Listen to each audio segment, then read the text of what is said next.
Dan pemirsa, melengkapi dialog kita malam ini sudah bergabung sama kami melalui sambungan Zoom, Ibu Diah Pitaloka, Wakil Ketua Komisi 8 DPR RI yang membidangi salah satunya dengan Kementerian Agama masalah haji ini. Selamat malam Bu Diah, Assalamualaikum warahmatullahi wabarakatuh.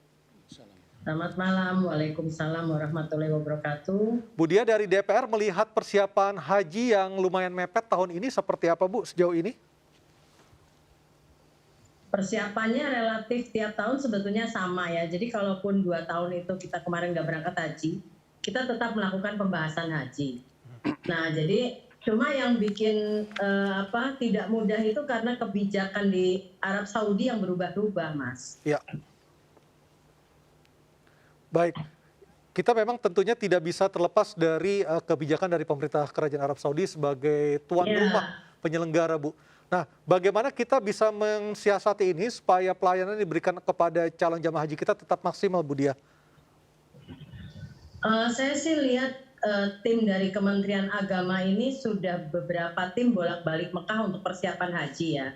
Dan ini kan jemaah kita, kloter pertamanya itu akan memasuki Madinah itu tanggal 4 kalau nggak salah. 4 dari ya Bu, kloter pertama berangkat tanggal 4. Ada 8 keberangkatan.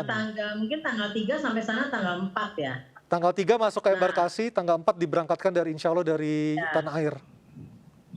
Dan persiapan itu kan dari dalam negeri dan di tanah suci. Nah, tapi memang yang bikin kita harus terus-terusan update itu karena kebijakan di Saudinya juga kadang lambat gitu loh, diputuskannya lambat gitu. Kayak misalnya kuota ini kan juga cukup lama ya diputuskan berapa gitu kan. Ya, seminggu sebelum Lebaran Bu baru dikabarkan ke kita kalau saya tidak salah Bu ya. Dan secara normatif kita harus tunggu juga suratnya keluar gitu. Setelah itu sistem misalnya paket hajinya ini kayak sekarang ada tambahan biaya di masyair itu itu ada tambahan lagi biaya. Nah, ini juga jadi persoalan gitu ya karena keputusan biaya haji juga sudah kita ambil gitu kan. Nah, ini hal-hal kayak gini perubahan yang sering kali gitu ya lambat dan berubah-ubah atau ada tambahan lain gitu kan dari pemerintah Saudi Arabia ini yang membuat kita harus terus menyesuaikan dengan kebijakan yang dikeluarkan oleh pemerintah Arab gitu. Baik, Bu, sebagai pengawas dari pelaksanaan ibadah haji, ada berapa orang dari DPR yang akan berangkat tahun ini, Bu?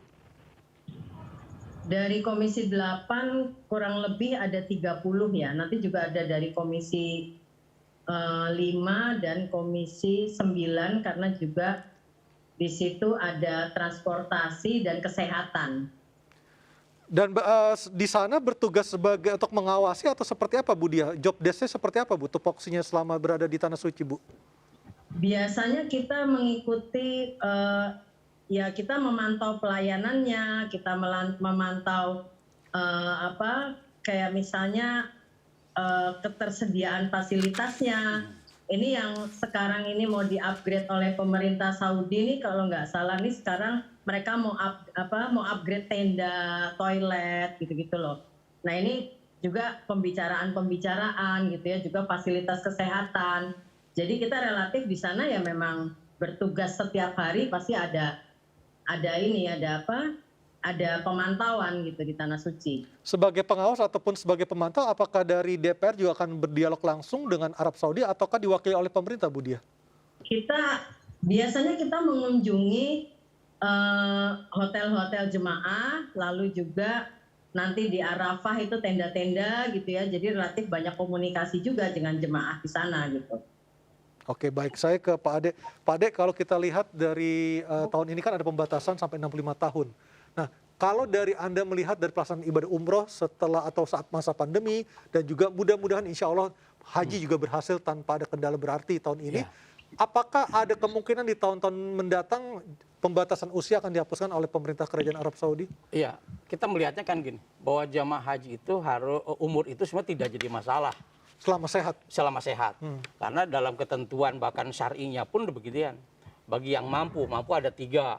Yang pertama adalah mampu secara finansial, mampu secara keamanan, kesehatan. Kesehatan ini kan bukan umur. Kalau umur sekarang bisa dibandingkan ada umur orang 50 tahun ternyata badan kondisi fisiknya adalah sudah gula darah, sudah cuci darah. Tapi ada orang yang 70 tahun bisa masih Segar jogging, bugar. segar bugar. Artinya bahwa umur ke depan saya kira tidak akan jadi masalah karena ukurannya adalah kesehatan. Selama diagnosis dokter dari tim kesehatan menyatakan bahwa ini layak berangkat, berangkat. Karena beliau tidak ada orang yang melarang umur. Larangannya bukan umur, tapi adalah pada faktor kesehatan yang diperhatikan. Ini menjadi sebuah catatan penting untuk kita bahwa haji ke depan adalah haji yang memang akan lebih banyak orang tua yang berangkat. Persiapan penyelenggaraan tentunya harus lebih juga ekstra hati-hati. Artinya kalau lebih banyak lansia yang berangkat, ini menjadi tugas tambahan terbaru juga bagi petugas maupun pengawas Iya, petugas haji, Pak, ya? kesehatan terutama. Karena ini kan otomatis kerentanan itu kan menjadi pemicu lebih cepat untuk penurunan penyakit juga lebih cepat. Sehingga ini lebih ada ekstra pekerjaannya lebih tambah. Maka dari awal pembinaan ini menjadi keharusan dilakukan dari aspek kesehatan. Termasuk soal fikih yang tadi Bapak sebutkan Iya. di segmen sebelumnya ya? Iya, harusnya itu dari awal sudah disampaikan. Di jamaah harus, karena bagi saya bukan hanya 3, mampu itu ada 4. Yang keempat adalah kemampuan pengetahuan hajinya harus dibenahi dengan baik.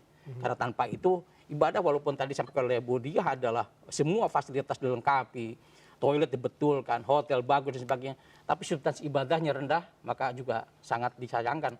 Udah jauh bayar mahal, udah waktunya berebut kuotanya, tapi sementara substansinya tidak dibenahi juga masalah. Untuk itu Substansi ini masalah substansi, Ibadah. Iya, masalah substansi ibadah ini lebih kepada kurikulum yang diberikan oleh Kemenak atau memang adanya permasalahan dari sisi calon jamaah sendiri, Pak? semuanya, karena kan keragaman jamaah kita kan banyak faktornya, dinamikanya begitu besar. Salah satunya adalah faktor pendidikan, umur, juga adalah dari bahasa, budaya yang sangat beragam. Sehingga dalam memberikan ilmu manasik pun, pengetahuan manasik pun juga kepada jamaah juga harus strateginya. Maka bahasa di Madura itu bahasa Madura disampaikan. Kebanyakan di daerah Sunda bahasa Sunda disampaikan. Maka pembimbingnya untuk itu pemerintah sudah menyiapkan perangkat itu adalah pembimbing yang bersertifikat. Salah satu adalah tugasnya memberikan perhatian kepada calon-calon sebelum berangkat. Ini menjadi penting pembinaan itu karena ruh ibadah ada di pembinaan. Ini saya kira perlu diapresiasi. Jangan terus pemerintah juga DPR mengawasi persoalan-persoalan administratif, persoalan yang namanya sifatnya akomodasi, catering. Sementara ini pembinaan ibadah tidak dibenahi juga masalah. Karena ruh ibadah haji ada di pembinaan. Baik, Bu Diah bisa ditanggapi soal pembinaan ini, Bu Diah, supaya ibadah haji tahun ini bisa berlangsung lancar tanpa ada masalah yang berarti, Bu Diah, silakan. Iya, pembinaan ini juga kita sebetulnya sudah mengusulkan kayak misalnya manasik ya.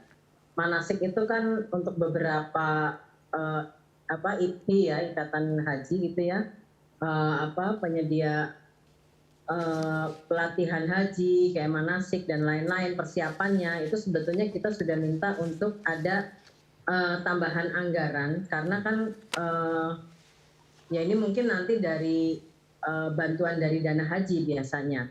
Nah ini kan sudah 2 tahun persiapan haji ini kan tidak berangkat. Nah misalnya manasik yang dilakukan itu sudah 2 tahun lalu gitu ya.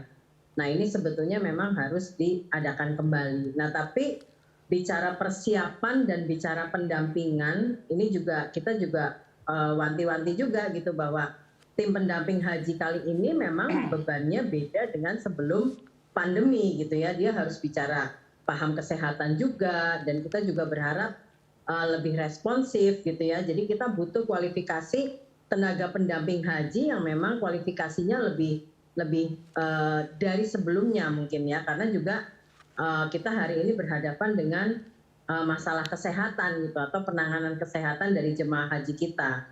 Dan menyangkut usia ya kita juga berharap sebetulnya yang 65 tahun ke atas itu bisa diberangkatkan. Tapi tahun ini kebijakannya adalah tidak berangkat. Nah ini kita juga sedih juga gitu ya, karena jemaah haji kita itu 70% itu berada di usia rata-rata 60 tahun ke atas, yaitu masuk dalam kategori jemaah dengan risiko tinggi gitu. Nah ini juga ini juga akan sangat menjadi perhatian kita dalam pembahasan pemberangkatan haji di DPR. Nah tapi sekali lagi ini kebijakan yang dikeluarkan oleh pemerintah Saudi gitu dan kita tidak bisa sudah selesai gitu, artinya kita tidak bisa lagi arguing gitu ya, berargumentasi. Tapi ya kita berharap tahun depan para jemaah yang usianya 65 tahun ke atas ini bisa kita perjuangkan lagi jauh-jauh hari.